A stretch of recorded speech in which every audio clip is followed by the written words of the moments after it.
Hi, Alan Stratton from As Wood Turns. Remember that pile of wood that I pruned off my apple tree, cut into smaller sections, turned tenons and drilled out the center and then said, I think it'll have to dry for a little bit. Well, it's time. One of your suggestions on this, of which I'll entertain more because I got plenty of those pieces, was to make a birdhouse out of it. So I took one of those segments of apple wood, trimmed up the inside a little bit, added a bottom for a floor, and a top for a roof, a perch, and then, of course, the entrance for the poor little bird. So this is a nice little birdhouse, but this also reminds me of another thing where birdhouses are frequently used, and that is the Christmas Ornament Challenge. Perhaps this is a bit larger than a Christmas ornament, but still, remember that the Christmas Ornament Challenge comes up every year. This will be number 8, I believe. The submission period is in the month of November. Do your current work, do your best work, and let's show off a little bit and enjoy Christmas. Meanwhile, let's turn and make this birdhouse out of that applewood. This applewood is from a branch I cut off from my apple tree this past spring. Please see my earlier video when I cut tenons and drilled the then wet wood. With much thinner wood, it is now dry and ready for final projects, and it did not crack. I must confess to a degree of indecision on how to proceed with this wood. I had assumed that I would need to recut tenons due to warpage. However, I'm finding these tenons are pretty good, so I've mounted the wood with one of the original tenons. I'll recut the opposite side. Then, as I prepared to re-drill the inner hole, I decide that this tenon will not be necessary, and I cut it off.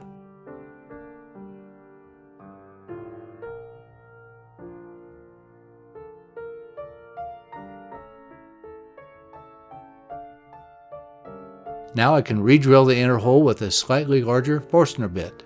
Since the wood is held on the outside by the chuck jaws and the drill chuck fits inside the new hole, I can drill clear through the wood to clean up the hole.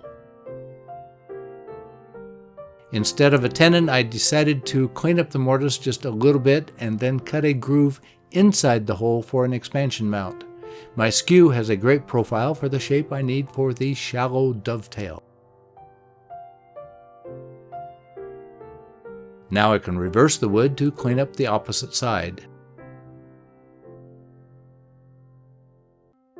Since the original bark will serve as the exterior, there's not much to do to the house portion. I'm switching now to start forming a roof portion. I have a scrap block of walnut that should serve well for this purpose. I've mounted it between centers to round it off. While between centers, I'm cutting a tenon that will serve double duty, to serve to mount the wood and to be the joint between the house section and the roof. So I need to fit the tenon to the opening in the house section. Initially, I cut it slightly too much, but since I have plenty of wood, I can move up a little bit and recut it.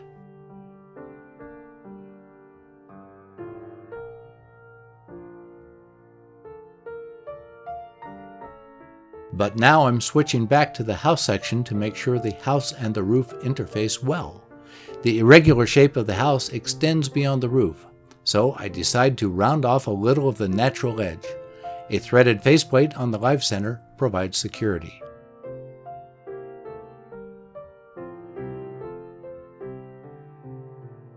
Now I'm jamming the roof to the house section to address the bottom of the roof. After a few cuts to round off the end, I can start forming the roof. I decide on a haystack profile with a bit of a point that can hold a hanger.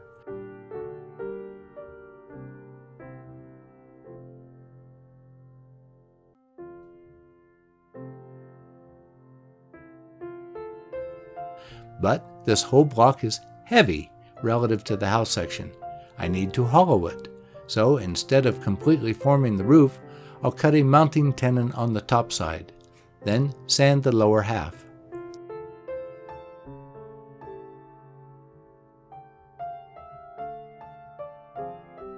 With the roof section reversed, I can start hollowing the underside.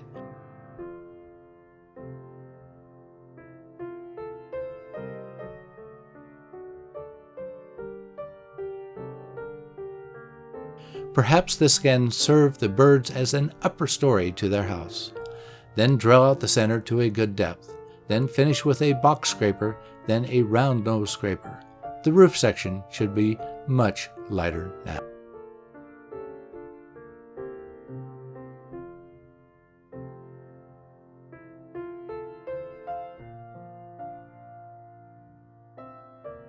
Now I'm reversing the roof again so I can finish the top.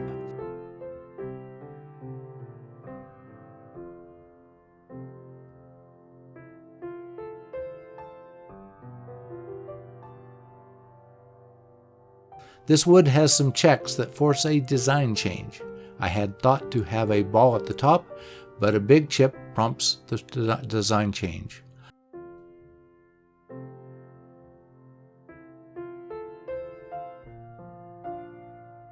I'm drilling it for a hanger wire to be inserted later.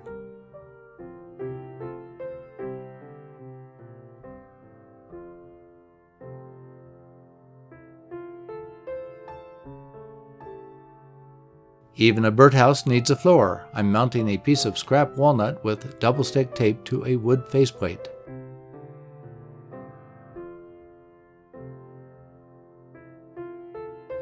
After rounding it, I need to cut a tenon, as usual, to fit the floor.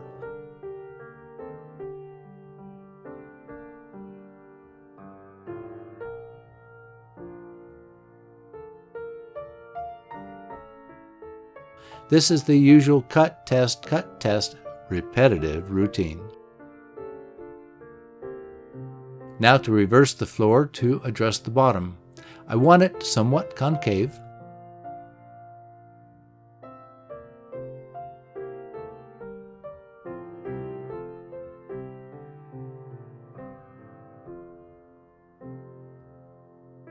Then a couple of grooves as decorative feature.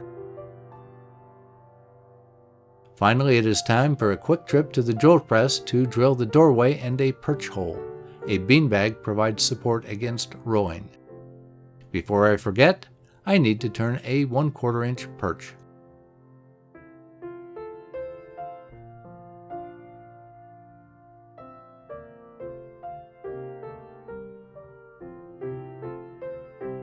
After gluing the roof, floor, and perch, I give it a quick dip in walnut oil to brighten up the exterior.